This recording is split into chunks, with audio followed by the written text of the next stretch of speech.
Mm. And if you open it up, it'll come off. This must be a familiar scene to many of you. A toy electric train being run round a track laid on the lounge carpet. It's fun, but hardly what I would call model railways, because there's really no modelling involved. It's only running a toy train. But running on the carpet creates problems which can spoil even this simple fun. Very well. Ah, there's a piece of fluff here. That's it. That's for running on the carpet.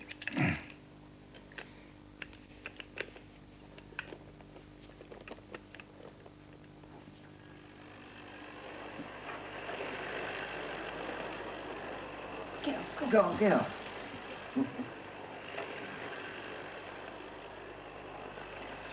And after the cat, here comes Mum, ready to lay the table for tea. You want some tea today? Shall we lay the table, all right? Yes. Is that all right? I'll kick it in.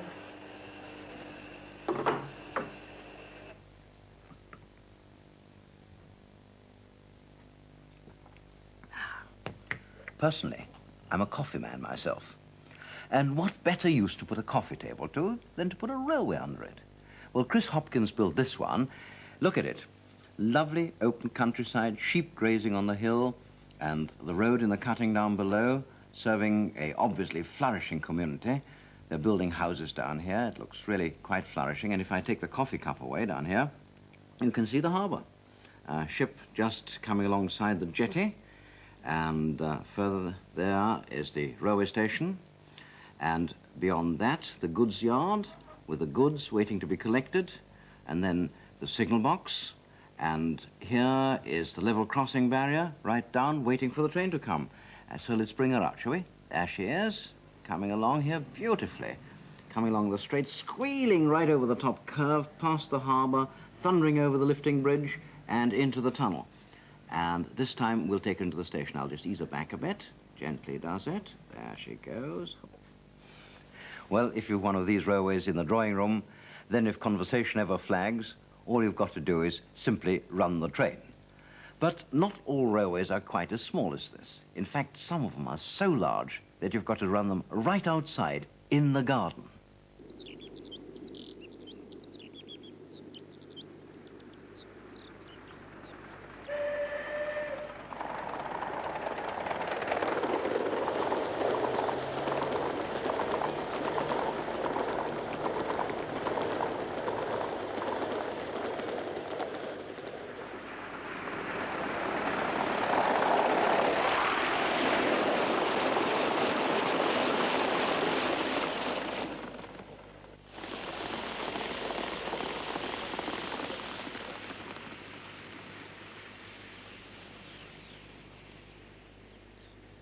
The train you saw running so well on this garden railway is what we call Gauge 1. Now, Gauge 1 is the largest of the model railways. There she is, very large. Now, someone who knows a great deal about models is Don Borum. Don, would you like to tell us about the history of the gauges and their development? In the beginning of the development, there were 3 gauges, which was 1, 2, and 3. And 1 gauge was not the largest, but the smallest of those gauges. The poor man's? The poor man's railway, in fact. Although it must be admitted that you need an awful lot of equipment and skill to be able to deal with gauge 1. I know. Now, as gauges got smaller, the next one down was O gauge, the scale of which is 7 millimetres to the foot, and the gauge is 32 millimetres. Now, this is a very useful gauge because it can be run equally well in steam or electricity or indoors or outdoors. And up to about 1923, there was nothing smaller. What happens next? What happens next was that the double O gauge was introduced this size. Hold on for a second. I'll put a matchbox in to give you a relative size. Excellent idea. The scale of that is 4 millimetres to the foot, and the gauge is 16.5 millimetres. It's known as double O. Now, the next one below that is HO. HO is 3.5 millimetres to the foot, and it's the same gauge, 16.5 millimetres, as double O, and is a much more accurate scale gauge representation. Unfortunately, this gauge is not used in this country, but extensively on the continent in America. And the next one down? The next one down is known as TT, and TT stands for tabletop. The scale is 3 millimeters to the foot, the gauge is 12 millimeters. Nowadays, it's more or less obtainable in kits of parts only, so you have to make your own models. All right, let's go one down. Now, one below that is N gauge. N stands for 9, and it refers to the fact that the track gauge is 9 millimeters. The scale is about 2 millimeters to the foot. That's the one we had on the coffee table. Yes, and it's a very nice line, as you can see. And the next one down is so small that you really need a watchmaker's eyeglass to have a look And at I it. have no intention whatever of touching this one. This is Z gauge, the last word, you see. The scale is about 1.5 millimeters to the foot, and the track gauge is 6.5 millimeters. And believe it or not, it's been done in steam. They'll do anything in steam. Indeed they will. Now, Don, what is your own personal great love? Well, my own personal preference is for narrow gauge. And here is a model of a locomotive which ran on the Pentuan Railway in Cornwall in the 1880s. I put it next to the O gauge locomotive because these two are of the same scale. It's unbelievable. It isn't really. And a little man standing on the footplate there would be perfectly compatible with a little man standing on the footplate there because they're the same scale. But the track's very different, isn't it? The track gauge is not the same, of course, because this is a narrow gauge locomotive. The track gauge of this 16.5 millimeters is the same as that. And there the resemblance ends, because the sleeper spacing and sizes are compatible with these here. What else comes out of your stable, Don? Well, there's one oddity in that the Listowel and Ballybunion Railway in Ireland was a monorail, and my friends always refer to this as the no gauge. You see, it runs on one single rail, which is even narrower, of course, than Z gauge, the other two being merely for purposes of stabilization. You've got to be fairly nutty to make one of those. Oh, you have, but fortunately I am, so that's all right. Now, Don, seriously, what sort of advice would you give a beginner? Well, first of all, of course, join a club, because in a club you can get all the help, assistance, advice that you need.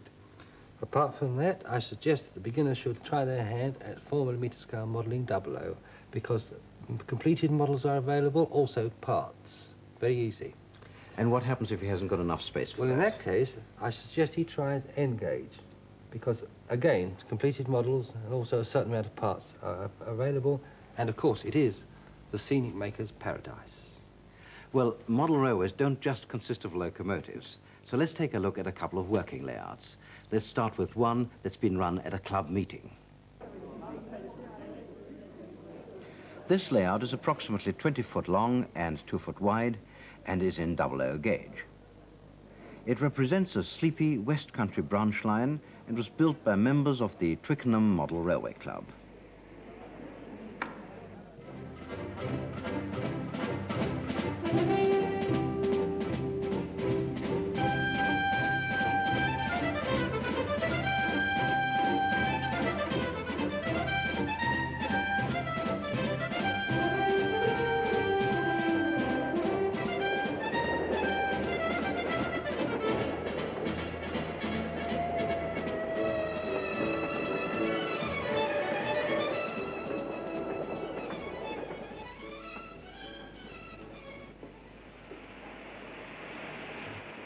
The interesting thing about this layout is that it gives you the real atmosphere of a West Country branch line.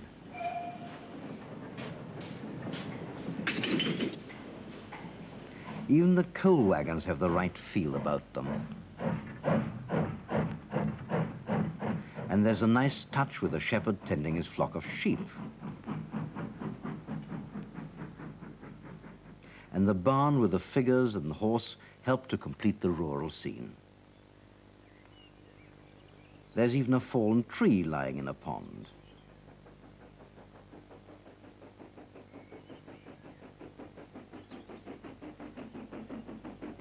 And here comes the goods train, just about to cross the river.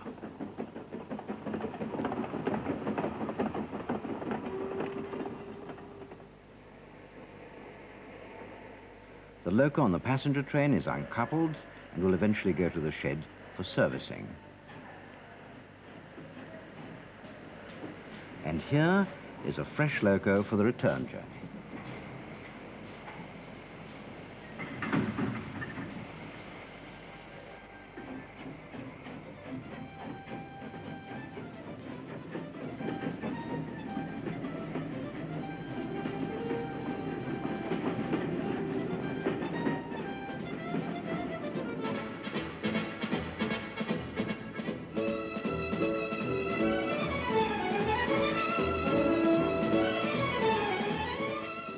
Not everyone is satisfied with only running on a club layout.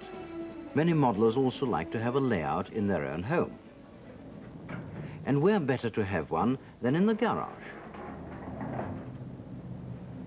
After all, isn't this what garages are for?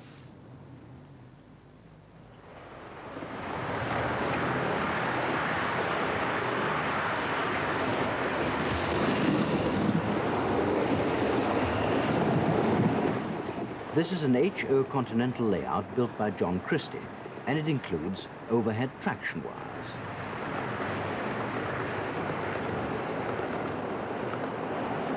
Even the pantograph looks realistic.